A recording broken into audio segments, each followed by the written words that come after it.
r/AskReddit. To police officers, how are you feeling seeing how the situation was handled in Texas? A response to the post. This department has now created a situation where parents will show up to a future incident armed and not likely to take direction from officers on the scene. A response to this comment. Cue next year's story where a parent gets shot by the police in a mix-up.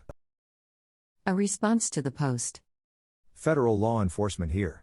I took a one-day active shooter training last year. The theme they kept hammering into us was stop the killing, so you can stop the dying. Meaning, you need to find the shooter as fast as possible to kill or incapacitate him. Nothing else matters before then.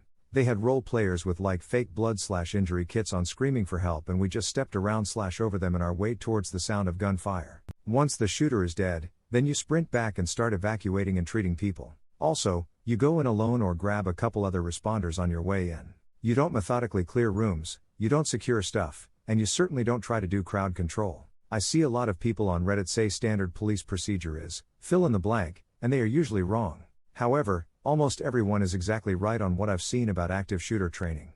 And it's been that way since fucking Columbine. There is no excuse for police leadership in Uvalde to not know this. Typically I try to not judge people in these scenarios because there's so many different factors and challenges that affect your decision making. However, in this case, and in Parkland, fuck these guys. They should be fired and never work in law enforcement again.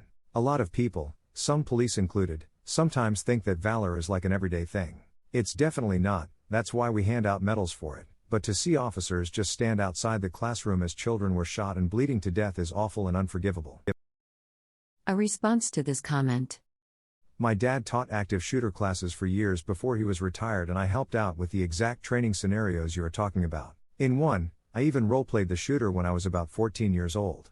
We had kids crying out for help in the hallways as I was shooting blanks down the hallway of my high school. It was an insane experience to go through, but we knew what we were doing could potentially save lives if the unthinkable were to happen. Looking at this response by police who in theory had this training just a few months ago, I'm not so sure. It's one thing to play out a scenario and say all the right answers in the training, and another thing entirely to put your life on the line to save children.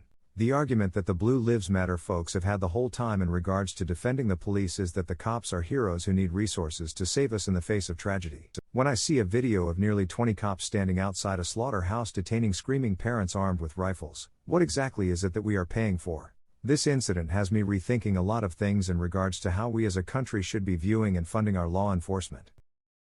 A response to the post. Disgusted. My department had an all-cops run-in strategy ready to go. We even had an airport stairs on a pickup truck to drive to the side of the school if it was a hostage situation on the second floor. We coordinated with firefighters to have multiple cops on the platform on top of the ladder on the fire trucks, and the fire trucks would drive us up to the sides of the school and the cops would make entry through the windows. We practiced breaking down the doors, and also practiced breaking through the drywall and studs if the door was barricaded. We were told any cop who didn't go into a school shooting situation unless told by the chief otherwise would be fired. We were also told that if we kneeled on any suspect we would be fired, and the chief would recommend to the DA to charge us, and would give the evidence themselves. This was also well before BLM. When I see shitty cops clowning around, I am pissed. That's why cops all over have bad names. It's because of clowns like these. A response to this comment. Sounds like you had a good boss, glad to hear it. A response to the post. I was a police officer back in the early 00s for a little over 7 years, and my dad is a retired, lifelong military and civilian police officer. We were talking about this situation earlier today, and we both agreed that rushing into that situation may have been our last actions as living humans, but we'd have done it.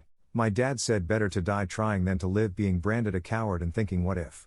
That whole protect part of protect and serve is an absolute in a situation where 7 and 8-year-old kids are being shot and them hanging around outside is unforgivable. I firmly believe that every officer that busied themselves tasing parents should, at a minimum, be fired and nationally blacklisted from ever being in law enforcement for life. Same for their chief. Edit 1. I use the whole protect and serve motto as an example of what they should be doing. Edit 2. I know there's not a blacklist for bad cops, but I wish there was. A response to this comment. If ever there was a situation worth putting your life on the line for, it's when multiple kids in your community are being murdered. Can't imagine wanting to become a police officer and not understanding this.